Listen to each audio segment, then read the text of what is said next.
Baseless ആയിട്ടുള്ള ഒരു allegation ആണ്. ഞാനിവരെ നേരത്തെ പറഞ്ഞ പോലെ കാണുകയോ സംസാരിക്കുകയോ ഒന്നും ചെയ്തിട്ടില്ല.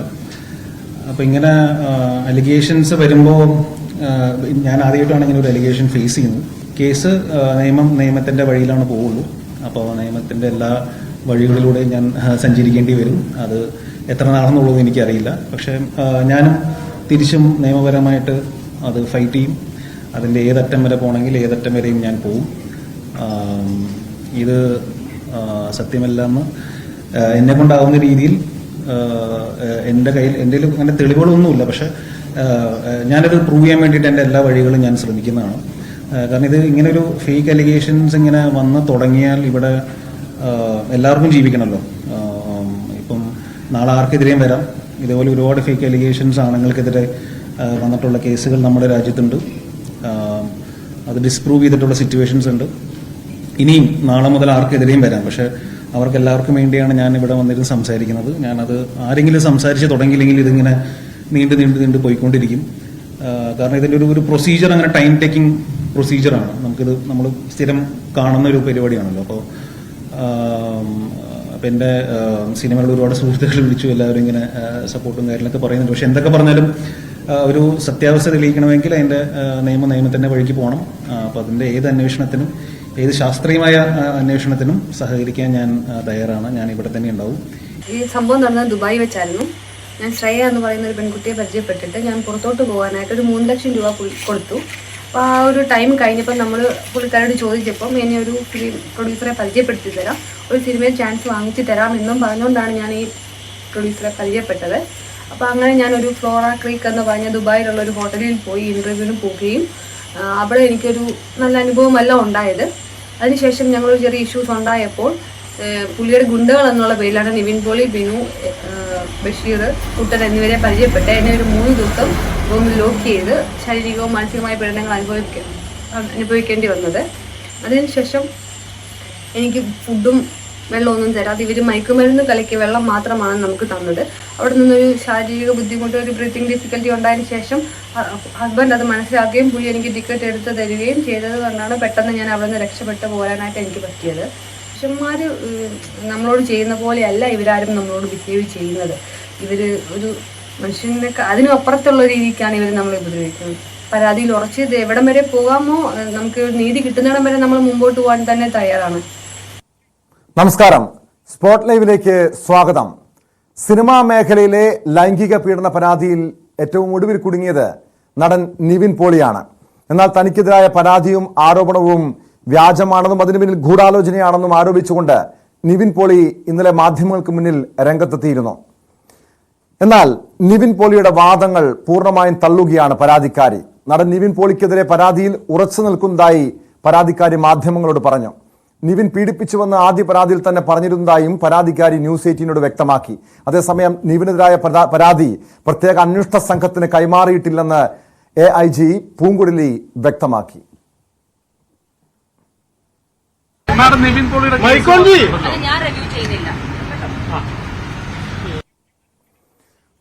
തനിക്കെതിരെയുള്ളത് വ്യാജ ആരോപണമാണെന്ന് ചൂണ്ടിക്കാട്ടി പരാതിക്കാരിക്കെതിരെ നിയമ നടപടിക്കൊരുങ്ങുകയാണ് നിവിൻ പോളി.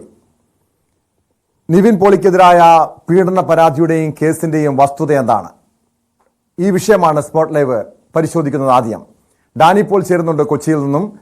ഡാനി, ഇന്നലെ വൈകിട്ടോടുകൂടി വൈകുന്നേരം 6:30 ഈ നിവിൻ പോളിക്കെതിരെ ബലാത്സംഗ കുറ്റത്തിന് എറണാകുളം ഊന്നുകൽ പോലീസ് കേസെടുത്തായിട്ടുള്ള വാർത്ത പുറത്തു വരുന്നത്. 3 മണിക്കൂറിനുള്ളിൽ തന്നെ നിവിൻ പോളി വിശദീകരണവുമായി രംഗത്തെത്തിയത് ഇതിന് പിന്നിൽ ഗൂഢാലോചനയാണ്, ഈ പരാതിക്കാരിയുമായി യാതൊരു മുൻപരിചയവുമില്ല, കണ്ടിട്ട് പോലുമില്ല എന്നായിരുന്നു നിവിൻ പോളിയുടെ വാദം. എന്നാൽ ഇത് പൂർണ്ണമായും തള്ളിക്കൊണ്ട് ഈ പരാതിക്കാരി തന്നെ മാധ്യമങ്ങൾക്ക് മുന്നിലെത്തുന്നു. ന്യൂസ് 18നോട് ഇക്കാര്യങ്ങൾ തുറന്നു പറയുന്നുണ്ട്. നിവിൻ പീഡിപ്പിച്ചുവെന്ന ആദ്യ പരാതിയിൽ, അതായത് 1.5 മാസം മുൻപ് ഊന്നുകൽ പോലീസ് നൽകിയ പരാതിയിൽ തന്നെ ഇക്കാര്യങ്ങളൊക്കെ പറയുന്നുണ്ട്. ഒരിക്കലും ഈ ഹേമ കമ്മിറ്റി റിപ്പോർട്ടുമായി ഇതിന് ബന്ധമില്ല, അതിനെ തുടർന്നുണ്ടായ പീഡന പരാതിയെ തുടർന്നുള്ള സംഭവവികാസങ്ങളല്ല നിവിൻ പോളിക്കെതിരായ പരാതിയും കേസുമെന്ന് അവർ വ്യക്തമാക്കുന്നുമുണ്ട്.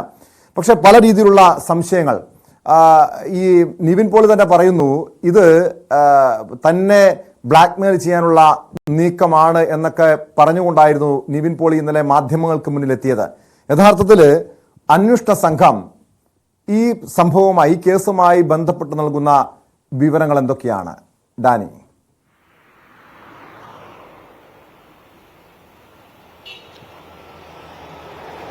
ടോം, ഇത് അന്വേഷണത്തിന്റെ ഒരു ആരംഭ ഘട്ടത്തിലാണ്. കാരണം ഇവർ തന്നെ പറയുന്നത് ആദ്യമായി നൽകിയ പരാതി, 1.5 മാസം മുമ്പ് നൽകിയ പരാതിയിൽ വലിയ രീതിയിലുള്ള ഒരിടപെടലുകൾ ഊന്നുകൽ പോലീസിന്റെ ഭാഗത്തുനിന്ന് ഉണ്ടായിട്ടില്ല എന്ന് അവർ പറയുന്നുണ്ട്. വലിയ ഒരു നീക്കുപോക്കുകൾ, കാര്യങ്ങൾ, ഒരു അന്വേഷണം പോലും പരാതിക്കാരിയോട് നടത്തിയിട്ടില്ല എന്നാണ് അവർ പറയുന്നത്. അത് മാത്രവുമല്ല, അന്ന് അവിടെ ചെല്ലുമ്പോൾ അവർക്ക് പോലീസിൽ നിന്ന് ലഭിച്ച പ്രതികരണങ്ങൾ അത്ര കണ്ട് ആശാവഹമായ രീതിയിലായിരുന്നില്ല. ഇവരെ തന്നെ പറഞ്ഞു വിടുന്ന രീതിയിലേക്ക് ഇതിൽ പരാതി നൽകാൻ മാത്രമുള്ള കാര്യങ്ങൾ, അതായത് തെളിവ് ശേഖരണം അടക്കമുള്ള കാര്യങ്ങൾ, ഇതെല്ലാം തന്നെ അപ്രായോഗികമായ കാര്യങ്ങളാണ്. ഇത് നടന്നത് മറ്റൊരു രാജ്യത്താണ് നടക്കുന്നത്, തങ്ങൾക്ക് എന്ത് ചെയ്യാൻ കഴിയും, ആ രീതിയിലുള്ള കാര്യങ്ങളാണ് പോലീസ് ഇവരോട് പറഞ്ഞതെന്നാണ് അവർ ന്യൂസ് 8 വ്യക്തമാക്കിയത്. ഇതിൽ ഇങ്ങനെ വളരെ നിരാശരായിരുന്നു. കഴിഞ്ഞ കുറെ നാളുകളായി പരാതിയുമായിട്ട് അവർ നടക്കുന്നു. പക്ഷെ അതിൽ യാതൊരു മുന്നോട്ട് പോക്കും അതിലില്ലാത്തൊരവസ്ഥയിലായിരുന്നു കാര്യങ്ങൾ. അപ്പോഴാണ് ഈ ഹേമ കമ്മിറ്റി അടക്കമുള്ള കാര്യങ്ങൾ വരുന്നതും കൂടുതൽ പരാതികൾ പല ഭാഗങ്ങളിൽ നിന്നായി ഉയരുകയും എല്ലാം തന്നെ ചെയ്യുന്നത്. ടോം സൂചിപ്പിച്ചതുപോലെ ഇത് ഹേമ കമ്മിറ്റി വന്നപ്പോൾ ഉയർന്നു വന്ന ഒരു പരാതിയല്ല, നേരത്തെ നൽകിയ പരാതിയാണ്. പക്ഷേ ഹേമ കമ്മിറ്റി വന്നതിന് ശേഷം ഇതിന് പ്രാധാന്യം വർദ്ധിക്കുന്നു എന്നതാണ്. ഈ ഒരു അവസരത്തിലാണ് വീണ്ടും ഈ ഒരു പരാതിയുടെ ഒരു മെറിറ്റിലേക്ക് പിന്നീട് വരികയും ചെയ്യുന്നത്. ഇത് നേരത്തെയും അവർ തിരുവനന്തപുരത്ത് അടക്കം ചെന്ന് ഇതിൽ പരാതി നൽകാൻ തയ്യാറായ ഒരു സാഹചര്യം അടക്കമുണ്ടായിരുന്നു. പക്ഷേ അന്നൊന്നും കാര്യമായ രീതിയിലേക്ക് ഈ പരാതിയിലേക്ക് ആരും കടന്നു വന്നിട്ടില്ല.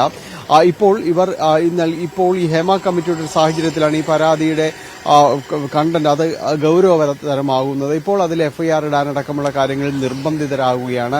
അങ്ങനെയാണ് ഇതിന്റെ സിനിമാ നിർമ്മാതാവ് ഒന്നാം പ്രതിയാവുന്നത്.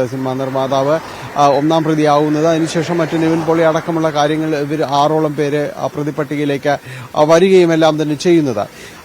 ഇനിയിപ്പോൾ ഇതിന്റെ ഒരു പരാതി, ഇതിന്റെ ഒരു തുടരന്വേഷണങ്ങൾ ഉണ്ടാകണം. ഈ സമയം വരെയും വലിയ രീതിയിലേക്ക് ഒരു അന്വേഷണത്തിലേക്ക് വീണ്ടും കടന്നിട്ടില്ല എന്ന് തന്നെയാണ് മനസ്സിലാക്കാൻ സാധിക്കുന്നത്. ഇതുവരെയും പ്രത്യേക അന്വേഷണ സംഘത്തിന് ഇത് കൈമാറുമെന്ന് പറയുമ്പോൾ പോലും AIG പൂങ്കുഴലിയുടെ വാക്കുകളിലുണ്ട് അത് അവരുടെ പക്കലേക്ക് പരാതി എത്തിയിട്ടില്ല എന്ന് പറയുന്നു. പക്ഷേ നമുക്കറിയാം ഇപ്പോൾ വന്നുകൊണ്ടിരിക്കുന്ന ഒരു സാഹചര്യങ്ങളിൽ ഈ പരാതികളെല്ലാം ക്രോഡീകരിക്കുകയും അന്വേഷണ സംഘത്തിന് മുന്നിലേക്ക് എത്തുകയും ചെയ്യുന്നുണ്ട്.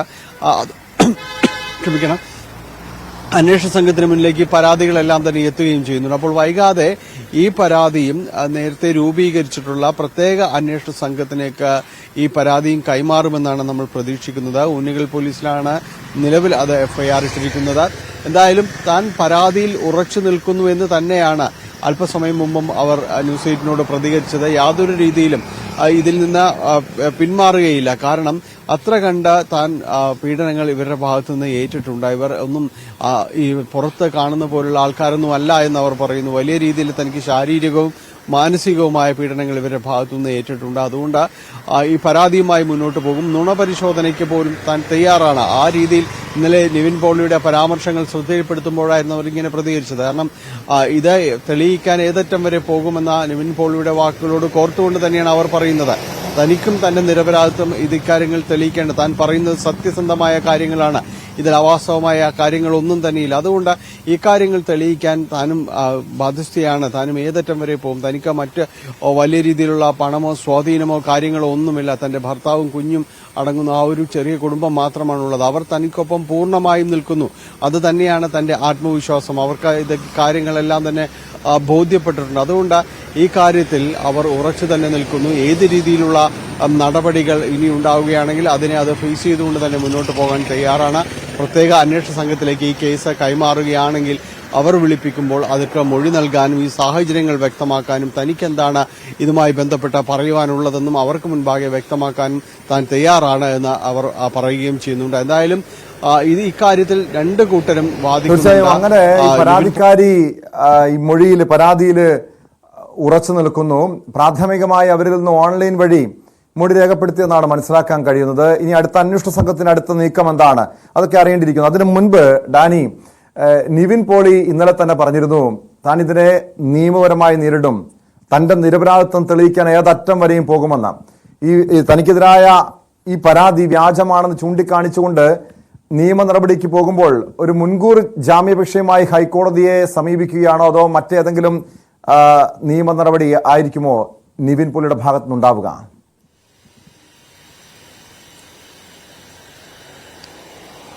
സ്വയം സംരക്ഷിക്കാൻ സ്വാഭാവികമായും ടോം ഇയാൾ ശ്രമിക്കുമെന്ന കാര്യത്തിൽ അത് ഇപ്പോൾ നമ്മൾ മറ്റ് കേസുകളിലെല്ലാം കണ്ടതുപോലെ തന്നെ ആരും ആദ്യഘട്ടത്തിലേക്ക് അത്തരമൊരു നീക്കം നടത്തിയില്ലെങ്കിലും പിന്നീട് തുടർ നീക്കങ്ങളെല്ലാം തന്നെ കോടതിയിലേക്ക് എത്തുകയായിരുന്നു.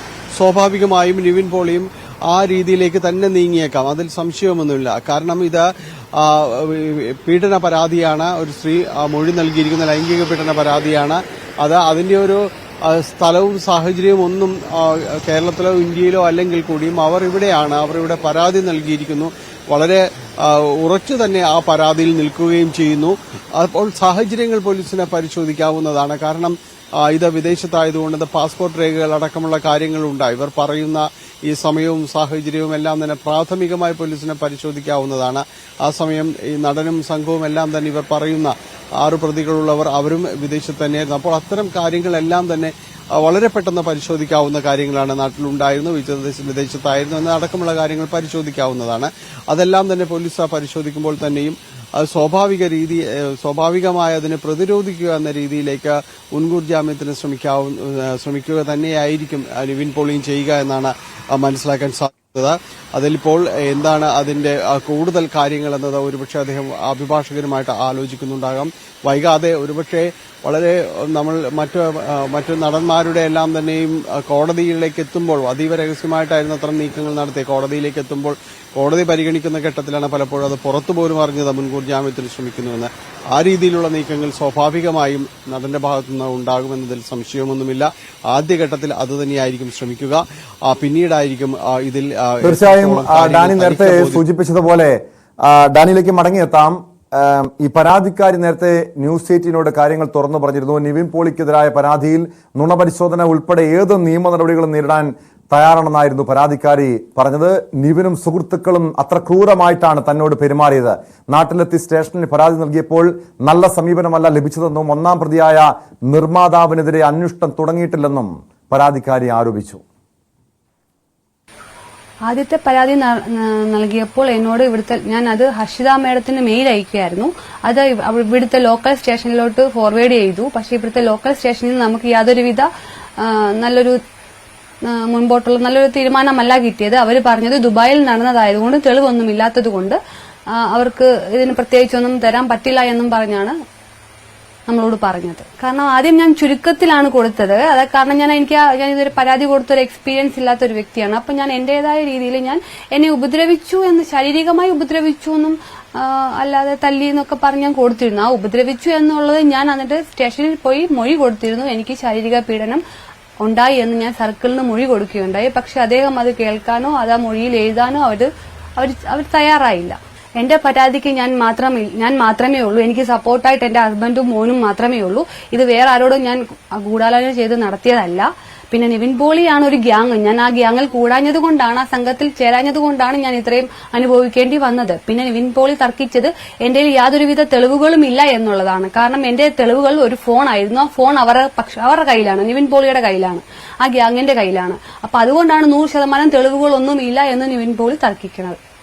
നമ്മൾക്ക് തെളിവുകൾ കേരള പോലീസിനെ കണ്ടുപിടിക്കാൻ പറ്റില്ലേ എന്ന് ഞങ്ങൾ ചോദിച്ചപ്പോൾ അവർ പറഞ്ഞത് ദുബായിൽ നടന്ന സംഭവത്തിന് ദുബായിലാണ് കേസ് കൊടുക്കേണ്ടത്, ഇവിടെയല്ല, ഞങ്ങൾക്ക് അതൊന്നും അന്വേഷിക്കാനുള്ള ടൈമില്ല എന്നാണ് നമ്മുടെ ലോക്കൽ സ്റ്റേഷനിലുള്ള നമുക്ക് കിട്ടിയ നമ്മളോട് പറഞ്ഞത്. കേസ് കൊടുത്തതിന് ശേഷം ഈ നിവിൻ പോളി അടക്കമുള്ള ആൾക്കാർ എന്നോട് പറഞ്ഞിരുന്നു, സോഷ്യൽ മീഡിയ വഴി നമ്മളെ വ്യാജ പ്രചാരണത്തിലുള്ള നമ്മളെ നാറ്റിക്കുമെന്ന് പറഞ്ഞിരുന്നു. ഈ കംപ്ലൈന്റ് കൊടുത്തതിന് ശേഷം നമുക്ക് സോഷ്യൽ മീഡിയ വഴി ഞങ്ങൾ ഹണി ട്രാപ്പ് ദമ്പതികളാണ്, വമ്പന്മാരെ വല വീശി പിടിക്കാനായിട്ട് നടക്കുകയെന്ന് പറഞ്ഞാൽ നമുക്കൊരു ഇത് വന്നിരുന്നു.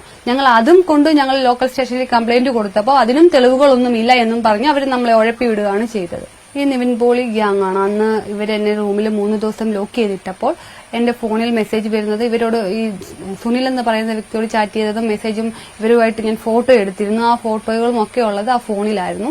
ആ ഫോൺ എനിക്ക് പെട്ടെന്ന് അവിടെ നിന്ന് രക്ഷപ്പെടേണ്ടി വന്ന സമയത്ത് എനിക്ക് അതൊന്നും എടുത്തുകൊണ്ട് അവരെ ഒന്നും വാങ്ങിച്ചുകൊണ്ട് വരാൻ പറ്റിയില്ല. ഞാൻ ഇങ്ങ് പോന്നു. എന്റെ ഒരു ഫോൺ അവരുടെ കയ്യിലാണ്. ഞാൻ നേഴ്സാണ്, എനിക്ക് സിനിമാ ഫീൽഡുമായിട്ട് യാതൊരു ബന്ധവുമില്ല, സിനിമയിൽ അഭിനയിക്കണമെന്ന് യാതൊരുവിധ മോഹവുമില്ല. പക്ഷേ എനിക്ക് പുറത്തോട്ട് പോകാൻ, യൂറോപ്പിലോട്ട് പോകാനായിട്ട് ഞാൻ ഈ ശ്രേയ എന്ന് പറയുന്ന പെൺകൊച്ചിന് ഒരു 3 ലക്ഷം രൂപ കൊടുക്കുകയും അത് കഴിഞ്ഞ് അതിനെക്കുറിച്ച് ചോദിച്ചപ്പോൾ പുള്ളിക്കാരി അത് ഉഴപ്പി വിടുകയും പിന്നെ എനിക്കൊരു സിനിമ പ്രൊഡ്യൂസറെ പരിചയപ്പെടുത്തി തരാം, വല്ല ചാൻസ് നമുക്ക് സിനിമയിൽ ഒരു ചാൻസ് വാങ്ങിച്ചു തരാം എന്നും പറഞ്ഞുകൊണ്ടാണ് ഞാൻ ഈ പ്രൊഡ്യൂസറെ പരിചയപ്പെടുന്നത്. നമ്മൾ ഈ നാട്ടിൽ കാണുന്ന ഒരു മുഖമല്ല ഇവർക്ക് പുറത്തോട്ട് ഇറങ്ങുമ്പോൾ, അതായത് സിനിമയിൽ കാണുന്ന ഒരു രൂപമല്ല ഇവർക്കുള്ളത്. നമ്മൾക്ക് അടുത്തറിയാവുന്നവർക്ക് മാത്രമേ ഈ സിനിമാ ഫീൽഡിലുള്ള ആൾക്കാരുടെ രൂപങ്ങൾ നമുക്ക് മനസ്സിലാക്കാൻ പറ്റുള്ളൂ. നിവിൻ പോളി എന്ന് പറയുന്ന ഒരു മാന്യന് ഈ ഒരു അടച്ചിട്ട മുറിയിൽ വേറൊരു മുഖമാണ്. അത് അറിയണമെങ്കിൽ അടുത്തറിയണം, എന്നാലേ നമുക്കത് ആ വ്യക്തിനെ കുറിച്ച് അറിയാൻ പറ്റത്തുള്ളൂ. പുറമേ മാന്യനും ഉള്ളിൽ കയറുമ്പോൾ, അതായത് ഈ സിനിമാ ഫീൽഡിലുള്ളവരെല്ലാം കേരളം വിട്ടു കഴിയുമ്പോൾ അവർക്ക് വേറൊരു മുഖമാണെന്ന് പറയുന്നത് അതുപോലെ തന്നെയാണ്. ഡാനി പോളിലേക്ക് വീണ്ടും. ഡാനി, ഈ പരാതിക്കാരി പറയുന്നത് എറണാകുളം ഊന്നുകൽ പോലീസിനെതിരെയും ഗുരുതരമായ ആരോപണം ഉന്നയിക്കുന്നുണ്ട്. അതായത് ഇവർ വിദേശത്തു നിന്നും നാട്ടിലെത്തി പോലീസിൽ പരാതി നൽകിയപ്പോൾ യാതൊരു നടപടിയും സ്വീകരിച്ചില്ല. ഇത് വിദേശത്ത് നടന്ന സംഭവമാണല്ലോ. മാത്രമല്ല നിവിൻ പോളി ഇന്നലെ പറഞ്ഞ കാര്യം, ഊന്നുകലിലെ അന്നത്തെ മുൻ CI തന്നെ ഫോണിൽ ബന്ധപ്പെട്ടിരുന്നു. ഈ പരാതി ലഭിച്ച ശേഷം തന്നെ ഫോണിൽ ബന്ധപ്പെട്ടിരുന്നു. പിന്നീട് ഇതിന്റെ മറ്റു നടപടികൾ സ്വീകരിക്കണമെന്ന് ചോദിച്ചപ്പോൾ ഇതിന്റെ ആവശ്യമില്ല, ഇതൊരു വ്യാജ പരാതിയാകാം എന്ന രീതിയിൽ പോലീസ് തന്നെ ഇതിനെ ആ രീതിയിൽ ഒരു മുൻവിധിയോടെ കാണുന്നു. ഒടുവിൽ ഹേമ കമ്മിറ്റി റിപ്പോർട്ടും അതിനെ തുടർന്നുണ്ടായ പല നടന്മാർക്കെതിരായ ലൈംഗിക അതിക്രമ പരാതിയും കേസും ഒക്കെ വന്നതിന് പിന്നാലെയാണ് ഈ യുവതിക്ക് പ്രത്യേക അന്വേഷണ സംഘത്തെ സമീപിക്കാനുള്ള ഒരു സാഹചര്യം പോലും ഉണ്ടാകുന്നത്. അതല്ലായിരുന്നുവെങ്കിൽ ഒരിക്കലും ഈ നിവിൻ പോളിക്കെതിരായ പരാതിയോ ഈ കേസോ പുറത്തറിയുമായിരുന്നില്ല. ഇതൊരു പക്ഷേ പൂർണ്ണമായും തേഞ്ഞു മാഞ്ഞില്ലാതാകുമായിരുന്നു എന്ന് പോലും ഈ യുവതി പറയുന്നുണ്ട്. അതായത് അവരിപ്പോഴും ഈ ഊന്നുകൽ പോലീസിനെതിരെ ആക്ഷേപം ഉന്നയിക്കുന്നുണ്ടോ ഡാനി?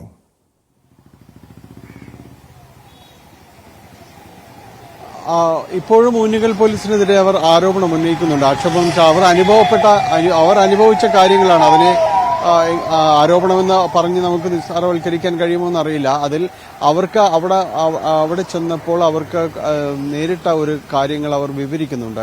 ആരും തന്നെയും ആ പരാതിയിലേക്ക് ശ്രദ്ധിക്കാൻ ആരും തന്നെ ഉണ്ടായിരുന്നില്ല. മാത്രവുമല്ല, അന്ന് സംസാരിക്കുമ്പോൾ പോലും അവരോട് കയർത്ത് സംസാരിക്കുന്ന ഒരു ഘട്ടമുണ്ടായിരുന്നു എന്ന് അവർ പറയുന്നു.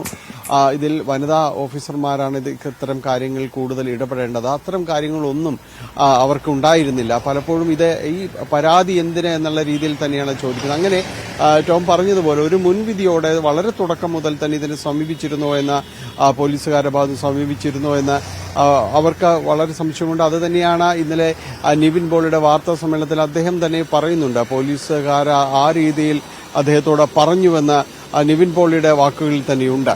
അപ്പോൾ ഇത് തുടക്കം മുതൽ തന്നെ ഇങ്ങനെ ഇവർ സംശയിക്കുന്നത് എന്താണ്, അവർ മനസ്സിലാക്കിയ സാഹചര്യം എന്തെന്നത് നമുക്കറിയില്ല. കാരണം പോലീസ് ഈ കാര്യങ്ങളിലെ ഏത് സാഹചര്യങ്ങളോ അതിന്റെ തെളിവുകളോ പരിശോധിച്ചിട്ടാണ് ഇതുപോലെ അങ്ങനെ ഒരു നിലപാടെടുക്കാൻ കാരണമെന്നത് നമുക്കറിയില്ല. എന്തായാലും അത്തരം കാര്യങ്ങൾ അന്ന് വലിയ രീതിയിൽ വലിയ പ്രസക്തമായ കാര്യമായിട്ട് പ്രാധാന്യത്തോടെ അവർ അത് കണ്ടിരുന്നില്ല എന്നത് സത്യമായ ഒരു കാര്യം തന്നെയാണ്. അതുകൊണ്ടാണ് ഇപ്പോഴത്തെ ഒരു സാഹചര്യത്തിൽ ഈ ഹേമ കമ്മിറ്റി റിപ്പോർട്ട് വന്നതിന്റെ ഒരു അടിസ്ഥാനത്തിലടക്കം വീണ്ടും ഇത് പരിശോധിക്കപ്പെടുമ്പോൾ അത് വളരെ പെട്ടെന്ന് അവർ അന്നൊരു വീഴ്ച സംഭവിച്ചിട്ടുണ്ടോ എന്ന് അവർക്ക് പോലും തോന്നുന്ന രീതിയിലേക്ക് നടപടികൾ വേഗത്തിലാക്കുകയും ചെയ്തത് എന്ന് തന്നെയാണ് മനസ്സിലാക്കുന്നത്. എന്തായാലും ഇപ്പോൾ നടപടികൾ ആരംഭിച്ചിട്ടുണ്ട്. ഇപ്പോൾ ഇതിൽ ഓൺലൈനായി മറ്റും മൊഴിയെടുത്തിട്ടുണ്ടെങ്കിൽ അതിന്റെ ഒരു നടപടിക്രമങ്ങളിലേക്കും മറ്റും കടന്നിട്ടുണ്ടെന്ന് തന്നെയാണ് അറിയാൻ സാധിക്കുന്നത്. നിയമപരമായും നേരിടുമെന്ന് പറയുമ്പോഴെല്ലാം തന്നെയും ഈ ഒരു പെൺകുട്ടി ഇങ്ങനെ വന്ന് ഇത്രയും കാര്യമായിട്ട് ഇത് പറയുന്നത് അത് എന്തുകൊണ്ടാണ് ഇതുപോലുള്ള അതീവ ഗുരുതരമായ ഒരു പരാതി ഇങ്ങനെ അറിയപ്പെടുന്നതും അല്ലാത്തതുമായ കുറച്ചു പേർക്ക് നേർക്ക് ഈ രീതിയിലേക്ക് പരാതി ഉന്നയിക്കുകയും അതിൽ തന്നെ ഉറച്ചു നിൽക്കും താൻ നുണപരിശോധനയ്ക്ക് വരെ തയ്യാറാണെന്ന് അവർ വ്യക്തമാക്കുകയും ചെയ്യുന്നു. അതിൽ എന്താണ് അപ്പോൾ അതിന്റെ ഒരു കാര്യങ്ങൾ പരിശോധിക്കപ്പെടേണ്ടതാണ്. അതോടൊപ്പം തന്നെയാണ് ഈ പരാതി പുറത്തു വന്ന അതേ സമയത്ത് തന്നെയാണ് വളരെ പെട്ടെന്ന് ഈ നടൻ പ്രതികരണത്തിന് തയ്യാറാകുന്ന. മറ്റാരും ഇതുവരെയും ആരോപണം ഉയർന്ന ആരും തന്നെ മാധ്യമങ്ങൾക്ക് മുന്നിലേക്ക് വന്നുകൊണ്ട് നിലപാട് പറയാൻ തയ്യാറായിരുന്നില്ല എന്നതും പരിശോധിക്കണം. ടോം, നിവിൻ പോളി വളരെ പെട്ടെന്ന് വരികയും തനിക്കിതിൽ കാര്യമില്ല, തനിക്കെതിരെ ഗുരുതരമായ വ്യാജമായ ആരോപണങ്ങൾ ഉന്നയിക്കുന്നു, നിയമ നടപടി എടുക്കുമെന്ന് അദ്ദേഹം മാത്രമാണ് വ്യക്തമാക്കിയത്. ടോം.